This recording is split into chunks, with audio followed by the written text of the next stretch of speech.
क्या सच में अगर किसी इंसान की माँ चली जाए तो उसी दिन वो अपनी माँ की लाश के सामने बैठ के बिरयानी खा सकता है? नहीं ना।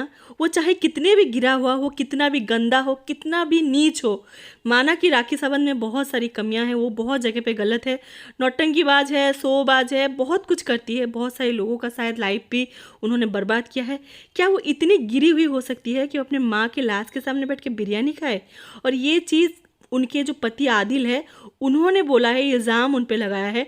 ऐसे तो आदिल जो है जब से वो आए हैं, मतलब कोर्ट से वरी होके आए हैं, उन्होंने कई सारे इल्ज़ाम लगाए। साथ ही साथ उनकी जो फ्रेंड कम मैनेजर बोला जाता है, उन्होंने बोला कि मैं कोई मैनेजर नहीं हूँ, उन्होंने ना ही मुझे कोई पेमेंट दिया, वो सिर्फ अपना काम निकालती है, वो हर जगह जाके बोलती है कि मैं उनकी मैनेजर हूँ। आदिल और उनकी फ्रेंड राजश्री, इन दोनों ने मिलकर राखी के ऊपर इल्ज़ाम लगाया है कि जिस दिन राखी की मम्मी मरी उसी दिन शाम को, यानी कि मीडिया के सामने तो उन्होंने खूब रोना धोना किया, खूब चिल्लाया, और शाम को बैठ के इन सब के सामने उन्होंने बिरयानी खाई, वो भी चिकन बिरयानी। ये लोग कौन से धर्म को फॉलो करते हैं यार, मुझे नहीं पता। जितना मुझे पता है कि आदिल मुसलमान है। क्या मुसलमान लोगों में भी होता है ये चीज़, मुझे नहीं पता। आप लोग बताना मुझे, क्या मुसलमान लोग अगर आपके घर में कोई चले जाए उसी दिन आप लोग नॉनवेज खा सकते हो? क्योंकि हिंदू धर्म में तो नहीं होता, और क्रिश्चियन धर्म में का भी मुझे इतना पता नहीं कि क्रिश्चियन लोग क्या करते हैं क्या नहीं। राखी सावंत की मम्मी का जो फ्यूनरल था वो क्रिश्चियन के हिसाब से हुआ है।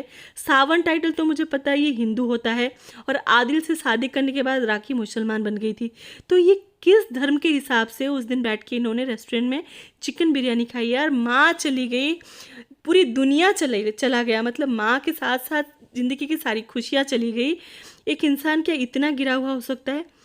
मैंने माना कि राखी में बहुत सारी कमियां हैं। राखी नौटंकी करती है, राखी क्या बोलते हैं, फुटेज क्वीन है, बहुत लोग बोलते हैं ना ड्रामा क्वीन है, फुटेज क्वीन है, लेकिन ये चीज़ जो है सरासर गलत है। कोई भी इंसान इतना गिरा हुआ नहीं हो सकता, और राखी सावंत तो हो नहीं सकती, क्योंकि कहीं ना कहीं राखी के अंदर भी दिल है। वो उसके चेहरे से पता चलता है कि वो अपनी माँ से कितना प्यार करती थी। उसकी माँ जाने के बाद उसका हालत क्या हो गया था। उस वक्त कहाँ गए थे आदिल, जब राखी सावंत रो रो के आपके ऊपर इल्ज़ाम लगा रही थी कि आपने उसको चीट किया, आपने उसको धोखा दिया। जिस दिन उसकी माँ मर रही थी उसी दिन आप किसी दूसरी लड़की के साथ बैठी हुई थी और राखी इस तरह से रो रही थी। तब आप चुप क्यों थे? आपके लॉयर्स ने क्यों कुछ नहीं कहा? और ये राजश्री मैडम, आप भी चुप क्यों थी? अब आप लोग आ रहे हैं, आप लोग के पास इतने सारे प्रूफ्स आ गए, आप लोग प्रूफ भी दिखा रहे हो।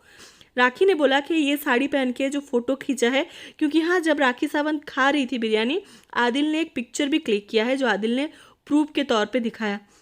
लेकिन मुझे एक बात बताइए, क्या कपड़ा इंसान एक ही बार पहनता है? और राखी कोई अंबानी खानदान की तो है नहीं ना, जो एक कपड़ा को दोबारा रिपीट नहीं कर सकती। और अगर वो सच में बिरयानी खा रही थी तो आदिल किस चीज़ के लिए फ़ोटो खींच रहा था और वीडियो बना रहा था, मुझे पता नहीं। अभी सारे फ़ोटोज़ निकल रहे हैं, वीडियोज़ निकल रहे हैं, तब क्या हो रहा था जब तुम जेल जा रहे थे आदिल? अब इसमें कौन सच्चा है कौन झूठा है मैं नहीं बताऊंगी। मेरे हिसाब से राखी सच्ची है, उसके ऊपर झूठे इल्ज़ाम लगाए जा रहे हैं। सलीन चोपड़ा भी इस चीज़ में कूद चुकी है, उनकी फ्रेंड कम मैनेजर राजश्री और आदिल मिलकर ये सब कर रहे हैं। आप बताना कौन सही है कौन गलत है, मुझे कमेंट में बताना, और वीडियो अच्छा लगे तो सब्सक्राइब जरूर करना।